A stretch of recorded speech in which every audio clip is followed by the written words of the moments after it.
Hello বন্ধুরা, আজকের আরও একটা গরমাগরম টেক নিউজ নিয়ে আমি প্রিয়তোষ আপনাদের সামনে। আজকে প্রথমেই একটা সতর্কবার্তা রয়েছে, একটা খবরও কিন্তু মিস করা যাবে না, প্রত্যেকটা খবর সমান গুরুত্বপূর্ণ। প্রথমেই আমরা কথা বলবো ভার্চুয়াল প্রাইভেট নেটওয়ার্ককে নিয়ে। হ্যাঁ, ভিপিএন এর কথা বলছি। ভারতবর্ষে ভিপিএন যখন তখন ব্যান করা হতে পারে। ভারতবর্ষের যে সংসদীয় স্থায়ী কমিটি আছে, তার যে মেম্বাররা আছে, তারা কিন্তু ভিপিএনকে ব্যান করার জন্য সুপারিশ করেছে। তাদের মতে ভিপিএন থাকলে অনেক ধরনের সাইবার অ্যাটাক হয়, অনেক সাইবার ক্রাইম বেড়ে গেছে, এছাড়াও ক্রিমিনাল অ্যাক্টিভিটি নাকি আগের তুলনায় অনেক বেড়ে গেছে। কিন্তু এটাও মানতে হবে, ভার্চুয়াল প্রাইভেট নেটওয়ার্ক অর্থাৎ ভিপিএন ইউজ করে আজকে আমাদের দেশের মানুষ অন্যান্য দেশের সার্ভারে ঢুকে বিভিন্ন ধরনের কাজ করে, তাদের ক্ষেত্রে কিন্তু এটা একটা বড় অসুবিধা হয়ে যাবে।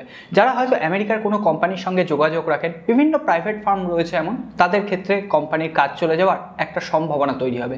আমি জানি না ভারতবর্ষের সরকার এটাকে কিভাবে হ্যান্ডেল করবে, দেখা যাক। পরবর্তী পদক্ষেপের জন্য আমরা অপেক্ষা করব। আর ভারতবর্ষে যদি ব্যান করা হয়, আমার মনে হয় বাংলাদেশের উপরেও কিন্তু এর প্রভাব পড়বে। তখন বাংলাদেশের সরকারও কিন্তু নড়ে চড়ে বসবে ভিপিএনকে ব্লক করার জন্য। আপনাদের কি মত অবশ্যই কমেন্ট বক্সে লিখে জানাবেন। এই ধরনের আরো আকর্ষণীয় খবর রয়েছে, সোজা টেক নিউজের পর্বে চলে যাবো।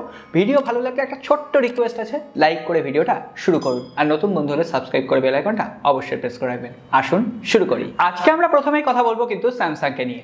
অবশেষে স্যামসাং ভারতের বাজারে লঞ্চ করে দিল তাদের সোনার হরিণ।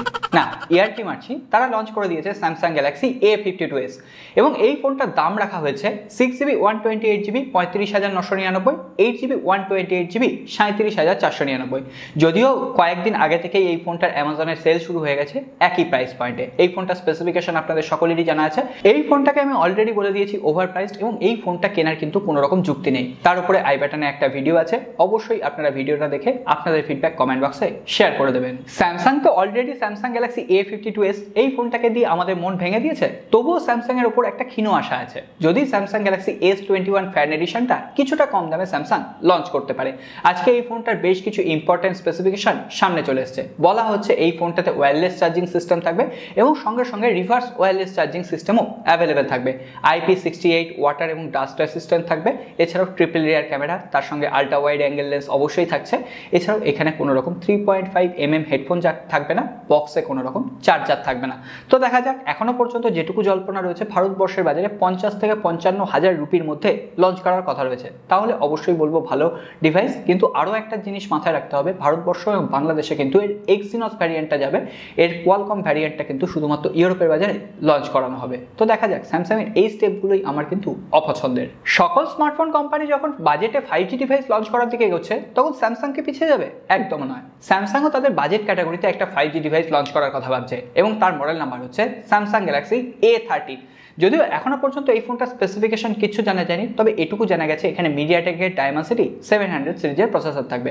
এবং স্যামসাংয়ের এই লিকগুলো যারা প্রোভাইড করেন, তাদের মধ্যে সব থেকে ট্রাস্টেড হচ্ছে স্যাম মোবাইল। তারাই কিন্তু এই লিকটা সামনে এনেছেন। দেখা যাক, এবং দাম বলা হচ্ছে মোটামুটি 14 থেকে 15 হাজার রুপির আশেপাশে হতে পারে, এবং এটা হতে পারে স্যামসাং গ্যালাক্সি A22 ফোনটার রিব্র্যান্ডেড ভার্সন। স্যামসাংয়ের খবর কিন্তু এখানেই শেষ নয়। স্যামসাংয়ের আরও একটা budget category device Samsung Galaxy A42 5G version Google play console লিস্টে এনলিস্টেড হয়ে গেছে। এমনকি আজকে সেটা ভারতবর্ষের BIS সার্টিফিকেশন সেকশনেও খুঁজে পাওয়া গেছে।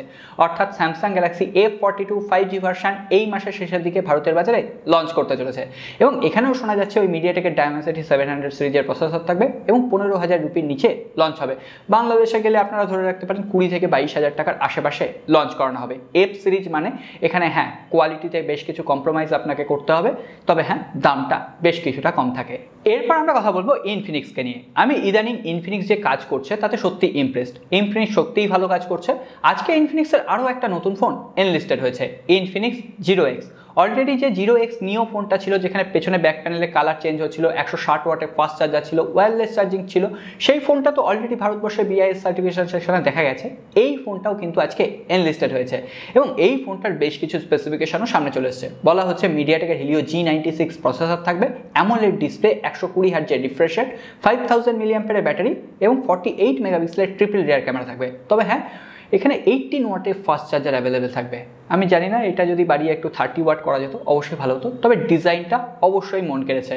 কেমন লাগছে ইনফিনিক্সের এই পদক্ষেপ অবশ্যই জানাবে। এরপর আমরা কথা বলবো ভিভোকে নিয়ে। ভিভো X70 সিরিজকে নিয়ে বেশ কিছুদিন ধরে খবর আসছিল, অবশেষে অফিসিয়ালি কনফার্ম হয়ে গেল Vivo X70 series globally 10 September launch করতে চলেছে এবং বেশ কিছু ব্যাক প্যানেলের ছবি সামনে চলে এসেছে। এখানে একটা gimbal like stabilisation camera use করা হবে। মিডিয়াটেকের ডায়মেনসিটি 1200 চিপসেট থাকছে ভিভো X70 তে। X70 প্রোতে কোয়ালকম স্ন্যাপড্রাগন 888 অথবা 888 প্লাস থাকবে। তো দেখা যাক এই ফোন যখন লঞ্চ করবে কি স্পেসিফিকেশন আসছে, কি দাম থাকছে, অবশ্যই আপনাদের সাথে শেয়ার করব।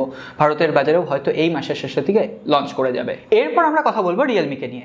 না, রিয়েলমিকে নিয়ে কথা বলার আগে তার পোষ্যপুত্রকে নিয়ে একটু কথা বলে নিই। ঠিক ধরেছেন, ডিজোর কথা বলছি। ডিজো আজকে ভারতের বাজারে তাদের দুটো প্রোডাক্ট লঞ্চ করে দিয়েছে। এটা ডিজোর নিজস্ব কোনো প্রোডাক্ট নয়, রিয়েলমির যে বাডস ছিল সেই বাডসটাকেই তারা রিব্র্যান্ডেড করে লঞ্চ করেছে ডিজো গোপডস নিও।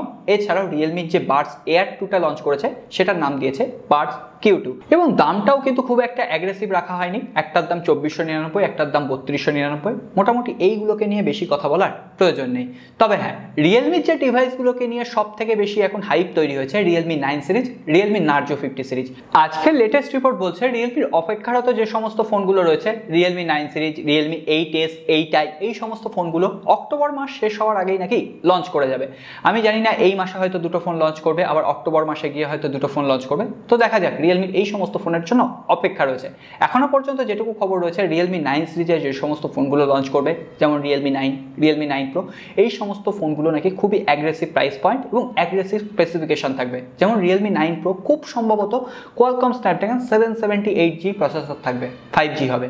অবশ্যই দেখা যাক এই লিকটা মেলে কিনা। রিয়েলমি শুধুমাত্র এই দেশের বাজারে নয়, চায়নার বাজারে তাদের বাজেট ক্যাটাগরির আরও একটা 5G ডিভাইস লঞ্চ করতে চলেছে, রিয়েলমি V21 5G ভার্সন। এবং এখানে 4850 mAh এর ব্যাটারি থাকবে, সঙ্গে সঙ্গে 6.52 ইঞ্চির একটা TFT HD+ ডিসপ্লে থাকবে, 4GB 6GB 8GB RAM variant থাকছে। এর সঙ্গে সঙ্গে 13+2 মেগাপিক্সেলের ডুয়েল রিয়ার ক্যামেরা, 8 মেগাপিক্সেলের একটা সেলফি ক্যামেরা থাকছে। মোটামুটি ধরে রাখতে পারেন রিয়েলমি যে ফোনটাকে ওই $100 নিচে 5G ডিভাইস দেবে বলেছিল, অর্থাৎ ওই 7000 রুপিতে ইন্ডিয়াতে 5G ডিভাইস, সেই ফোনটা হতে পারে এই ফোনটা। এরপর আমরা কথা বলবো শাওমিকে নিয়ে। গতকালে শাওমি যে 12 সিরিজ লঞ্চ করবে, হ্যাঁ, সামনের বছরের শাওমির যে ফ্ল্যাগশিপ লেভেলের ফোন, সেই ফোনটার ক্যামেরা স্পেসিফিকেশন কি হবে আমি আপনাদের সাথে শেয়ার করেছিলাম। 50 মেগাপিক্সেলের 3টে ক্যামেরা থাকবে। আজকে এই ফোনটার ব্যাক প্যানেলের ছবি সামনে চলে এসেছে এবং সত্যি এই ভাবনাটা শাওমির মতো কোম্পানি ভাবতে পারে। পেছনে ব্যাক প্যানেলে এম লেখা রয়েছে। অবশ্যই আমার দেখতে ভালো লেগেছে, আপনার কি মত অবশ্যই জানাবেন। তবে একটা ব্যাপারে একটু খটকা লাগছে, এর পেছনে ব্যাক প্যানেলে এম ডিজাইন কেন? আমরা অলরেডি জানি শাওমি কিন্তু তার এমআই ব্র্যান্ডিংটাকে স্কিপ করছে। তাহলে এমআই ব্র্যান্ডিং যখন থাকবে না, তাহলে এম কেন থাকবে? হতে পারে এটা MI 12 নামেও লঞ্চ করতে পারে, একটা ডাউট কিন্তু থেকেই যাচ্ছে। শাওমির কথা যখন উঠলোই তখন বলে দিই, গত কয়েকদিন ধরে MI 11T, MI 11T Pro এই দুটো ফোনকে নিয়ে কথাবার্তা হচ্ছিল। আজকে 91 মোবাইল কিন্তু এই ফোনটা লাইভ ইমেজ সামনে এসেছে। গতকালে রেন্ডার এসেছিল, সেটা অতটাও ভালো দেখতে লাগছিল না, ম্যাড় দেখতে লাগছিল। আজকে সত্যি ফোনটাকে দেখতে ভালো লাগছে। এই ফোনগুলোর জন্য ওয়েট করতে হচ্ছে। সবশেষে রেডমির একটা ছোট্ট খবর দিয়ে দিই, রেডমি নোট 10 এবং রেডমি নোট 10 প্রো ম্যাক্স এই দুটো ফোন এখনো 20,000 রুপির নিচে সব থেকে সেরা ফোন, বাংলাদেশে গেলে 25 থেকে 26,000 টাকার আশেপাশে। এই দুটো ফোনের জন্য রেডমি কিন্তু আজকে আরও একটা নতুন কালার ভ্যারিয়েন্ট অ্যানাউন্স করেছে। এটার নাম দেওয়া হয়েছে নেবুলা, ডার্ক নেবুলা। তো দেখা যাক এই কালার ভ্যারিয়েন্টটা আপনাদের কতজনের পছন্দ হয়েছে অবশ্যই জানাবেন। আমি যেটার আনবক্সিং করেছিলাম সেটা ছিল সাদা, আমার কিন্তু ওই কালার ভ্যারিয়েন্টটাই সব থেকে ভালো লেগেছিল। তো দেখা যাক, যারা এই রেডমি নোট 10 বা নোট 10 প্রো ম্যাক্স ফোনগুলো কিনতে চাইছেন তাদের জন্য একটা নতুন ভ্যারিয়েন্ট অ্যাভেলেবেল। সো বন্ধুরা, আজকের টেক আড্ডা তাহলে এখানেই শেষ করি। কেমন লাগলো এপিসোড? আমি জানি এখনো পর্যন্ত লাইক বাটনটা আপনারা প্রেস করেননি, আমি জানি আপনাদের মনের কথা আমি বুঝি। অবশ্যই দেখুন, লাইক বাটনটা প্রেস করা না থাকলে একটু কষ্ট করে প্রেস করে দিন, যাতে এই ভিডিওটা আরও কয়েকজনের কাছে বেশি পৌঁছে যায়।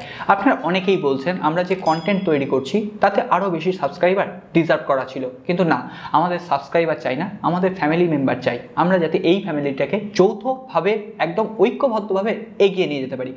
অনেক ফ্যামিলি বলতে পারে যে না, তাদের ফ্যামিলি বড়, তাদের সাবস্ক্রাইবার সংখ্যা বড়, কিন্তু আমরা বলতে পারি আমাদের ভালোবাসার সঙ্গে সেই ফ্যামিলিগুলো পেরে উঠবে না। এটাই আপনাদের কাছে একটা ছোট্ট রিকোয়েস্ট। এরপর আসবো এক বন্ধুর কমেন্ট পর্বে।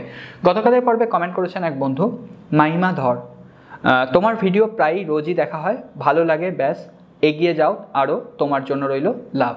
ধন্যবাদ। আমার তরফ থেকেও আপনাদের সবাইকে ভালোবাসা জানাই। এইভাবেই আপনারা পাশে থাকবেন। দেখা হবে আগামী পর্বে।